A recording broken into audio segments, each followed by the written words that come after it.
My fellow Americans, I'm speaking to you tonight from behind the resolute desk in the Oval Office. In this sacred space, I'm surrounded by portraits of extraordinary American presidents.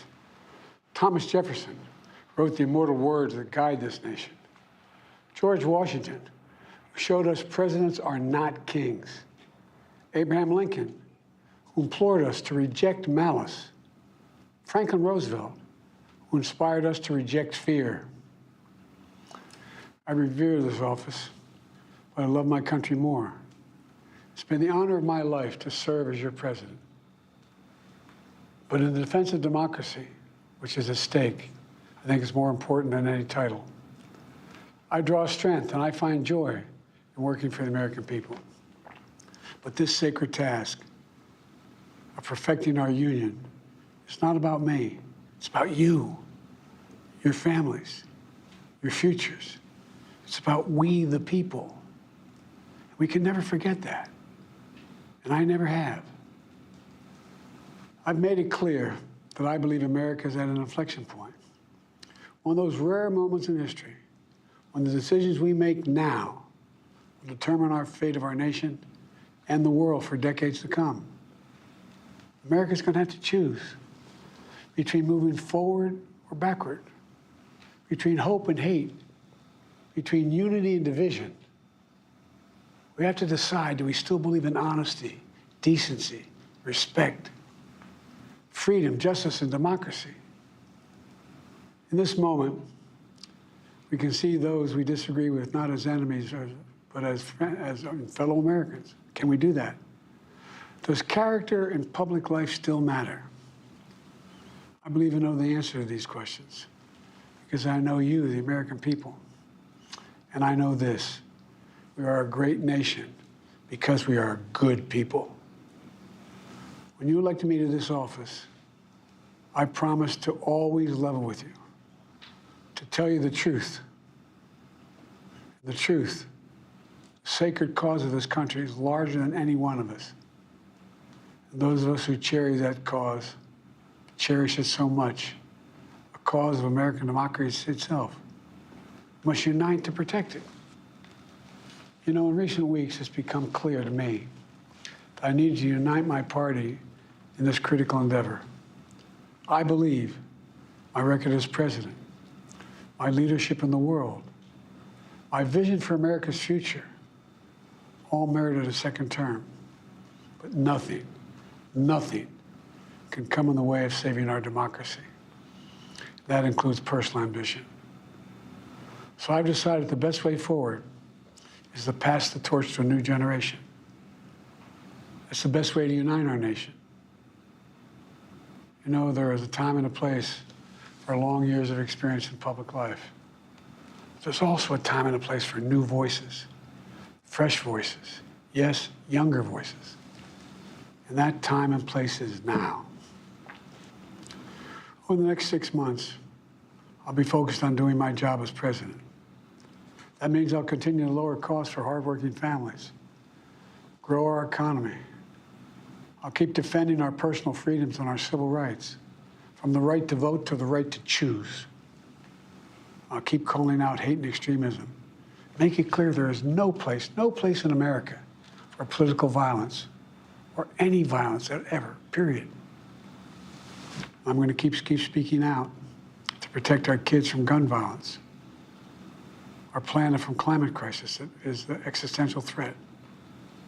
And I will keep fighting for my cancer moonshot so we can end cancer as we know it, because we can do it. I'm going to call for Supreme Court reform because this is critical to our democracy, Supreme Court reform. You know, I will keep working to ensure America remains strong and secure and the leader of the free world. I'm the first president in this century to report to the American people that the United States is not at war anywhere in the world. We'll keep rallying a coalition of proud nations to stop Putin from taking over Ukraine and doing more damage. We'll keep NATO stronger, and I'll make it more powerful and more united than any time in all of our history. I'll keep doing the same for our allies in the Pacific.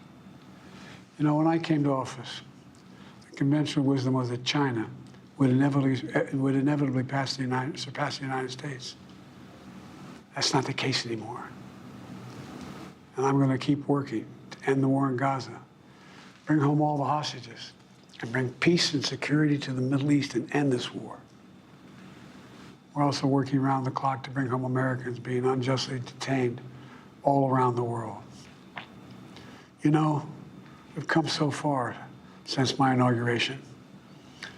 On that day, I told you, as I stood in that winter, we stood in a winter of peril and a winter of possibilities. Peril and possibilities. We were in the grip of the worst pandemic in the century. The worst economic crisis since the Great Depression. The worst attack on our democracy since the Civil War. We came together as Americans. We got through it. We emerged stronger, more prosperous, and more secure. Today, we have the strongest economy in the world, creating nearly 16 million new jobs, a record. Wages are up. Inflation continues to come down. The racial wealth gap is the lowest it's been in 20 years. We're literally rebuilding our entire nation, urban, suburban, rural, and tribal communities. Manufacturing has come back to America. We're leading the world again in chips and science and innovation. We finally beat Big Pharma after all these years to lower the cost of prescription drugs for seniors. And I'm going to keep fighting to make sure we lower the cost for everyone, not just seniors. More people have health care today in America than ever before. And I signed one of the most significant laws helping millions of veterans and their families who are exposed to toxic materials. You know, most significant climate law ever in the history of the world. The first major gun safety law in 30 years.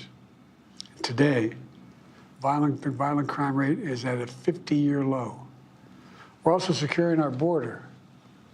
Border crossings are lower today than when the previous administration left office. I've kept my commitment to appoint the first black woman to the Supreme Court of the United States of America. I also kept my commitment to have an administration that looks like America and be a president for all Americans. That's what I've done.